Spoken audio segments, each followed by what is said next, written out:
Hello and welcome to a video on factorising quadratic expressions. We looked at factorisation in previous videos. This time we're looking at quadratics. So in this video we'll be looking at two examples whereby the coefficient of x squared is equal to 1. So let's say we have x squared minus 6x plus 9.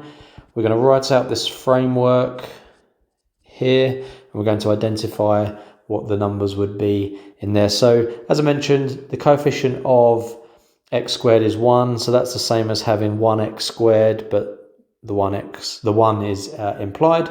So the first things first, we need to look for the product of 9, which is what we've got here, and also the sum of minus 6.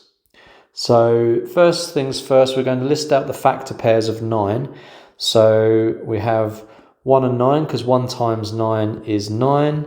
We have minus 1 and minus 9, because that also equals to a plus 9 when we multiply them.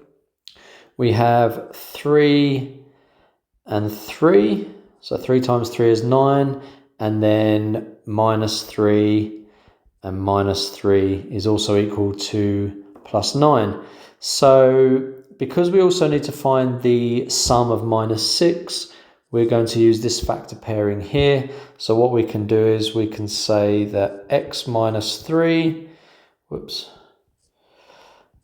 and x minus 3 should give us this quadratic. So let's use the FOIL method to test that out. So first terms, so x times x is x squared.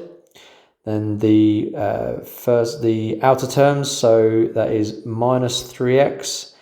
Inner terms also minus 3x. And then minus 3 multiplied by minus 3 is a plus 9. So let's neaten this up a tiny bit. Minus 6x plus 9. So that gives us our original quadratic expression. So we know that the numbers that go into this framework were just minus 3 and minus 3.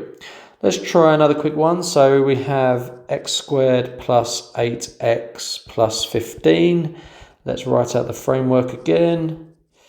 So let's write out the factor pairs. So 1 times 15 gives us 15. Minus 1 multiplied by minus 15 is also plus 15. We have 3 multiplied by 5. As this factor pairing gives us plus 15, and then minus 3 and minus 5.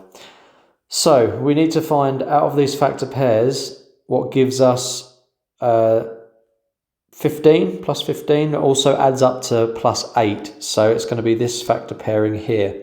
So then quite simply, x plus 3, x plus 5, doesn't matter which way round, whether it's the 5 and the 3, it's totally up to you, it's going to come out the same. So again, we'll FOIL this out just to check that we've got everything correct. So x squared plus 5x plus 3x plus 15, let's tidy this up, x squared plus 8x plus 15, that gives us our original quadratic expression. Okay, so that was just a couple of examples of how we factorise a quadratic expression, in this case where the coefficient of x squared is equal to 1. In future videos we'll look at where there's a higher coefficient for x squared. Hopefully that was useful. Please do like, comment and subscribe. Thank you for watching, and I shall see you on the next one. Bye.